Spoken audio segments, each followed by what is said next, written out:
جب اعلیٰ حضرت سے سوال ہو کہ کس طرح کے کپڑے نہ پہنے جائیں، تو جو اعلیٰ حضرت نے جواب ارشاد فرمایا کہ محرم میں سبز سیاہ کپڑے علامت سوگ ہیں، سوگ حرام ہے، لہٰذا اس سے اجتناب کیا جائے۔ عمومی طور پر مسلمانوں کے سنیوں کے بچے بھی شوق شوق میں جناب وہ پہنتے ہوئے نظر آتے ہیں اور اسے اعزاز سمجھتے ہیں، فخر سمجھتے ہیں جناب میں بلیک سوٹ میں۔ تو خصوصاً شروع کے 10 دن میں تو علماء نے بڑی سختی کے ساتھ منع کیا ہے یہ سوٹ نہ پہنے جائیں۔ ہمارا آج کا جو موضوع ہے امام حسن رضی اللہ تعالی عنہ کے قاتل کے حوالے سے ہم نے گفتگو کرنی ہے، اور دوسرا حدیث قرطاس۔ امام حسن کا قاتل کون ہے؟ انداز اور جس ولولے کے ساتھ امام حسین کا ذکر ہوتا اس طرح امام حسن کا ذکر نہیں ہوتا، کہ حضور علیہ الصلوۃ والسلام اپنے کاشان اقدس سے جب باہر آئے اور جناب سیدہ فاطمہ الزہرا رضی اللہ تعالی عنہا کے گھر کے باہر سے گزرے تو گھر میں سے رونے کی آواز آئی، تو حضور نے دروازے پہ دستک دی، رات کا آخری پہر چل رہا تھا، جناب سیدہ نے دروازہ کھولا، حضور علیہ الصلوۃ والسلام نے ارشاد فرمایا فاطمہ بتاؤ کون رو رہا ہے؟ یا رسول اللہ حسن اٹھے ہیں، وہ رو رہے ہیں، میں ابھی علی کو اٹھاتی ہوں، وہ اٹھیں گے اور بکری کا دودھ وہ نکال کر لائیں گے اور وہ پلائیں گے تو حسن خاموش ہو جائیں گے، حسن کو بھوک لگی ہے۔ کیا انداز محبت تھا حضور کا اس گھرانے کے ساتھ۔ حضور نے فرمایا علی کو نہ اٹھانا، حسن کو دودھ پلانا ہے، حسن کو بھوک لگی ہے، دودھ میں خود نکال کر لاؤں گا، علی کو نہ اٹھانا۔ حضور دودھ نکال کر لائے اپنے خوبصورت اور ید اللہ والے ہاتھوں سے، اور جب دودھ نکال کر لائے تو حضور نے فرمایا فاطمہ اب لاؤ، حسن کو دو، دودھ میں خود پلاؤں گا۔ حضور علیہ الصلوۃ والسلام نے اپنی ران مبارک پر بٹھا کر دودھ پلانا شروع کیا تو کچھ ہی دیر میں جناب امام حسین بھی اٹھ گئے، اور جب امام حسین اٹھے تو حضور نے فرمایا لاؤ حسین کو بھی دو، حسین کو بھی میں ہی دودھ پلاؤں گا۔ امام حسین کو ایک طرف بٹھا لیا اور امام حسن کو حضور دودھ پلانے لگ گئے۔ جملے سنیے گا حضور جانے جانا کے، اور سیدہ فاطمہ الزہرا سلام اللہ علیہا دیکھ رہی ہیں کہ حضور جناب حسن کو دودھ پلا رہے ہیں اور ابھی حسین بیٹھے ہیں۔ تو جناب سیدہ نے سوال کیا بابا جان حسن زیادہ عزیز ہیں؟ حضور نے فرمایا بیٹی پہلا ہی ہوتا ہے، اگر حسین میرے دین کو بچانے کے لیے جان دے گا تو حسن بھی میری امت کے 2 گروہوں میں صلح کروائے گا۔ جب اختلاف عروج پر تھے اس وقت 6 مہینے کی خلافت سے دستبردار ہو کر امت کی خانہ جنگیوں کو مٹانے والی ہستی کا نام امام حسن ہے۔ 2 لڑتے ہوئے گروہ میں جس بندے نے صلح کروائی اسے امام حسن کہتے ہیں۔ جب قصاص عثمان عروج پر تھا، یہ جب خانہ جنگ عروج پر تھی اس وقت اپنی کرسی اپنی خلافت جناب امیر معاویہ کے ہاتھ میں دینے والی ہستی کا نام امام حسن ہے رضی اللہ تعالیٰ۔ جس امیر معاویہ سے امام حسن نے صلح کر لی اس امیر معاویہ سے ہم جنگ نہیں کریں گے، اور جس یزید سے امام حسین نے جنگ کر لی اس یزید سے کبھی ہم ہاتھ نہیں ملائیں گے۔ تو اب لوگ کہتے ہیں کہ جناب حضرت امیر معاویہ رائٹ پر نہیں تھے، امیر معاویہ رونگ پر تھے، امیر معاویہ غلط تھے، تو ہم یہ کہہ رہے ہیں کہ جب حضور کے لخت جگر نور نظر نے ان سے ہاتھ ملا لیا اور اپنی خلافت چھوڑ کر امت کے اندر صلح قائم کروا دی کہ خانہ جنگی اور خون ریزی ختم ہو جائے، فرمایا جب ان دونوں ہستیوں نے حضور کے خون نے حضور کی آل نے حضور کے اصحاب سے ہاتھ ملا لیا، فرمایا اب امت کو اس بات کی اجازت نہیں کہ امیر معاویہ پر طعن و تشنیع کرے۔ اور جب امام حسین یزید کے مقابلے میں نکل گئے، فرمایا اب کسی امت کے بندے کو یہ جائز نہیں کہ وہ یزید کی حمایت کرے۔ امت کے اکثر احباب کو یہ پتہ ہی نہیں ہوگا کہ امام حسن کا انتقال کس طرح ہوا ہے۔ آپ کو زہر آپ کی بیوی نے دیا۔ امام حسن کو نکاح کرنے کا بہت زیادہ شوق تھا، تقریباً امام حسن نے 100 کے قریب نکاح کیے ہیں۔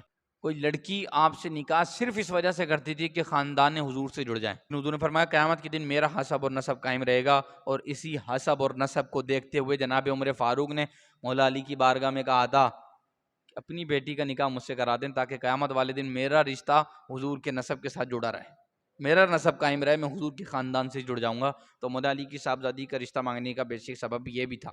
مفتی اعظم ہند کے جواب کا خلاصہ پیش کیے دیتا ہوں۔ مفتی اعظم ہند رحمۃ اللہ تعالی علیہ نے ارشاد فرمایا کہ جادہ پر امام حسن کی بیوی پر جو الزام لگ رہا ہے یہ کوئی تخمینہ نہیں ہے، یہ کوئی اختراع نہیں ہے، یہ کوئی افسانہ نہیں ہے، یہ کوئی جناب کسی بندے کی ذاتی رائے نہیں ہے، فرمایا یہ حقیقت ہے جبھی کتابوں میں آیا ہے۔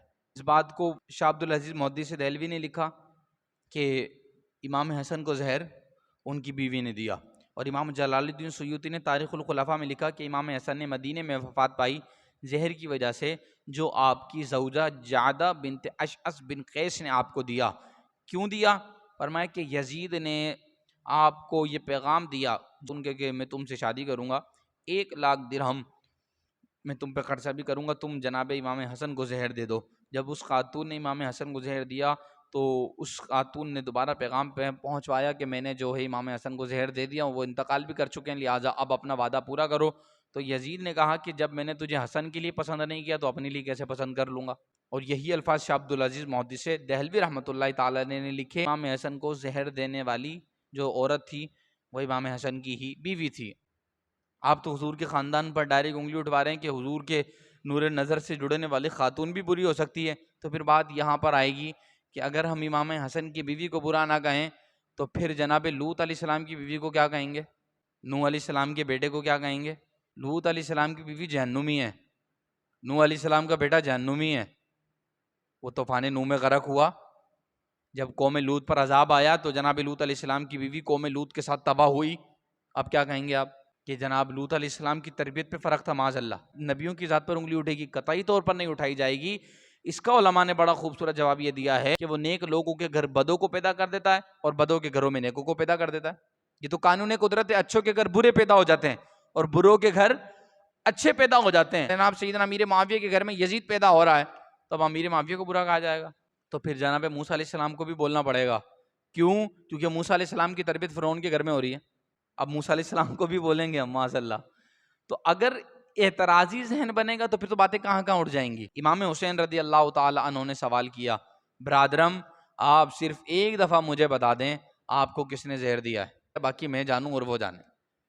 3 روایتیں ہیں اس حوالے سے کہ امام حسن نے جواب کیا دیا۔ پہلا جواب امام حسن نے یہ دیا، میرا گمان ہے کہ مجھے فلاں نے دیا، میں کنفرم نہیں ہوں، میں شور نہیں ہوں، مجھے جناب پورا وثوق نہیں ہے کہ مجھے زہر کس نے دیا، لہٰذا اگر میں گمان میں ہوں، اگر وہ بندہ نہیں ہوا کوئی اور بندہ قتل ہو جائے گا، لہٰذا میں اپنے گمان پر فیصلہ نہیں دوں گا، لہٰذا چھوڑ دو۔ اور جو میرے گمان میں ہے اگر واقعتاً ہی وہ بندہ ہے، واللہ عزیز ذو انتقام، اللہ بہترین بدلہ لینے والا ہے، ٹھیک؟ کیونکہ ایک دفعہ زہر نہیں دیا گیا، 3 دفعہ زہر دیا گیا امام حسن کو، اور یہ جو لاسٹ ٹائم والا زہر تھا اس کے حوالے سے امام حسن خود فرماتے ہیں کہ برادرم اس دفعہ جو مجھے زہر دیا گیا ہے میں اپنے جگر کے ٹکڑے ٹکڑے ہوتے ہوئے محسوس کر رہا ہوں، اور اس دفعہ کا زہر سب سے زیادہ خطرناک ہے۔ امام حسن نے فرمایا کہ مجھے پتا ہے کہ مجھے زہر کس نے دیا ہے، پس میں دربار خداوندی میں اس شخص سے مخاصمہ کروں گا، آپ کو میرے حق کی قسم آپ اس بارے میں کچھ کلام نہ کریں گے، میں آپ کو قسم دیتا ہوں آپ اس معاملے میں ایک قطرہ بھی خون نہ بہائیں گے۔ اور پھر تیسری دفعہ بھی امام حسن نے یہ جواب دیا کہ مجھے کہاں سے زہر ملا ہے میں جانتا ہوں۔ تو اس میں علماء نے تطبیق اور توجیہ یہ کی ہے کہ جب فرسٹ ٹائم زہر ملا تھا تو امام حسن کا گمان تھا کہ مجھے کہاں سے ملا ہے، اور جب سیکنڈ ٹائم اور تھرڈ ٹائم ملا آپ نے فرمایا اب مجھے پکا ہو گیا ہے، میں جانتا ہوں مجھے زہر کہاں سے مل رہا ہے، اور میں اللہ کی بارگاہ میں اس کی پکڑ کروا دوں گا، تمہیں لڑنے جھگڑنے کی ضرورت نہیں ہے۔ آئینہ قیامت میں اعلیٰ حضرت کے برادرم نے بھی لکھا، اور پھر ساتھ ساتھ شاہ عبدالعزیز محدث دہلوی نے بھی لکھا، امام جلال الدین سیوطی نے لکھا، تو وقت کے بڑے بڑے محدثین اس کو لکھ کر گئے ہیں۔ تو یہ کوئی ایویں شوشہ نہیں تھا کہ جو عوام کے اندر آ گیا، اور اسی بات کو مفتی اعظم ہند نے بیان کیا کہ یہ اختراع نہیں ہے، حقیقت ہے، ورنہ اسے بڑے بڑے ائمہ لکھ کر نہیں جاتے۔ امیر معاویہ پر بھی گٹھاک باندھی جاتی ہے کہ جناب امیر معاویہ نے زہر دیا۔ اب آپ مجھے یہ بتائیں کہ جب صلح ہو گئی، خلافت کے معاملات امیر معاویہ کے سپرد ہو گئے، تو اب لڑنے جھگڑنے کا سوال پیدا ہوتا تھا؟ امیر معاویہ پر بھی یہ بہتان باندھا گیا۔ حضرت امیر معاویہ کا حضرت امام حسن کی شہادت کے اندر کسی بھی قسم کا حصہ نہیں ہے۔